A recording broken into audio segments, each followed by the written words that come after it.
Hi, this is Hoda Rubino from DevilsDigest.com. I'm joined here by Sun Devil Network basketball analyst Kyle Dodd.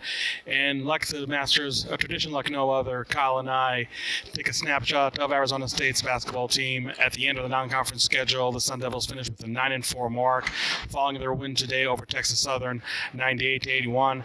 And Kyle, when Bobby Hurley talked after the game about this record of 9-4, he said, okay record, but concerning the caliber of opponents that they played, really not a bad mark, and really no bad losses in this non-conference. What are your thoughts about Arizona State's play so far in this year? Yeah, I think I agree with Coach Hurley. I think, for the majority of the non-conference, I think they're trying to find an identity. They have a lot of new guys to incorporate, especially on the offensive end. You got dynamic scorers and guards, and just trying to fit and figure out how to play well together. I thought today ending the non-conference was a great step in the right direction. I thought for the first time guys really trusted each other. They shared the ball, moved the ball movement, body movement was beautiful, and it was fun to watch. I mean, it reminded me, there was glimpses where I was like, oh, this is guard you. This was like a couple years ago, and the way they were some of the highlights, and but really more than anything, just trusting each other and pitching the ball ahead and moving the basketball.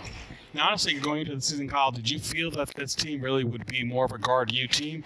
And addressing the elephant in the room with Romelo's wide ankle injury, which you don't know at this point how severe it is, do you think this team is maybe forced to really play that guard you basketball from here on out? Yeah, I mean, I think that was, going into the year, you were going to have to play more of that Z, and Lou did so much defensively for you, and and really offensively as well. But I think that they forced to pick up the pace and extend their defense on the defensive end. I thought they've done a great job of that so far. They're really turning guys over, and they speed the other team up and get after the basketball about as good as I've seen anybody do. And I just think, for me, it's what are they going to do on the offensive end? Melo had it going. He was arguably their best player in the non-conference, and unfortunately he went down today, but sometimes in moments like that, you have guys that step up, and you saw a reemergence of Mickey Mitchell, or Kamani Lawrence played really well today, and that was good to see.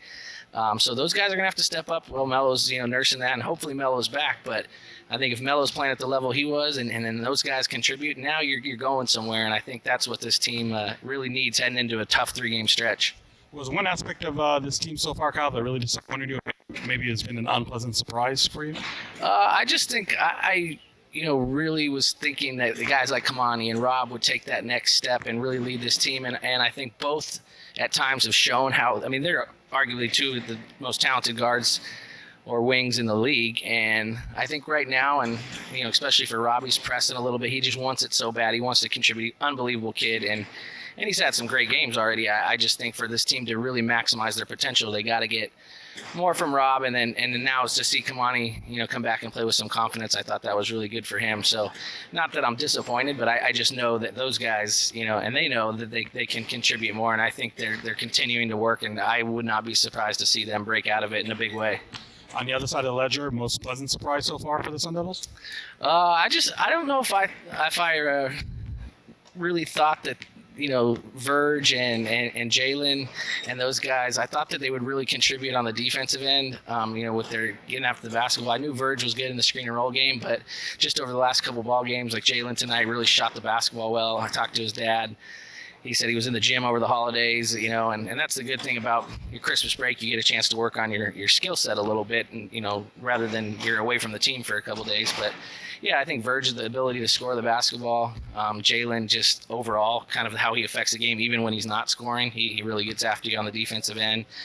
And other than that, I think you kind of expect, or you get what you're expecting from everybody else. And Remy's being Remy, and Tate Cherry's coming around, and I think they're headed in the right direction for sure.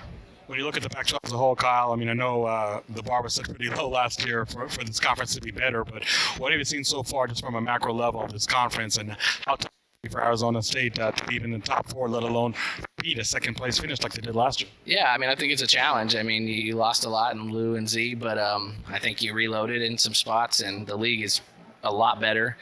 I think the last couple of years, it's no secret, ASU's carried the league in the non-conference with the wins that they've had. I thought the league scheduled better this year. We've seen some big wins from Pac-12 teams, and I think it's the unknowns of teams like USC, who arguably, in my opinion, has the most talent in the league. But, they don't always maximize that with coaching and whatnot. But then Oregon's loaded, Arizona reloaded.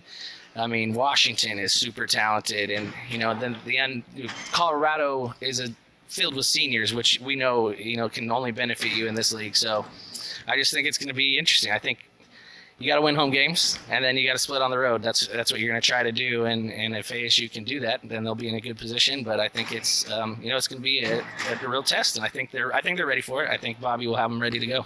And last question, Kyle, do you feel that this team making a really almost an unprecedented third straight trip to the NCAA tournament, something that is not contemplated, is in the Arizona team? Yeah, I think anything's in the cards. I think we still don't fully know what this basketball team is. I mean, we saw how well they played in certain games like St. John's, where they just pounded a good St. John's team, that's beating up on everybody, including Arizona. They almost, they had the defending national champs, Virginia, down 9. They've played really well in certain stretches here at home, and today was a good example. But we've seen the low points. We've seen where they've really struggled to score the basketball or make shots, and so I think that anything's in the cards. Here's my hope. I mean, the last couple of years we've had ridiculous non-conference and then kind of hit the wall a little bit, so to speak, in the Pac. Maybe that's reversed this year. Maybe we just go on a massive run during conference and get back to the dance. I think that's what we're hoping for. I'm hoping for it. So, but one thing I am confident in is I know Bobby will have them ready, and they'll compete. And they'll get after it. So I'm excited. I'm excited to see what happens here over the next couple weeks. We'll know in the next couple weeks after these 3 road games. So. Okay. Well, thank you so much, Kyle. For Kyle Dodd, this is Hoder Bino wishing you and yours a very happy new year. Signing off here from the Desert Financial Arena.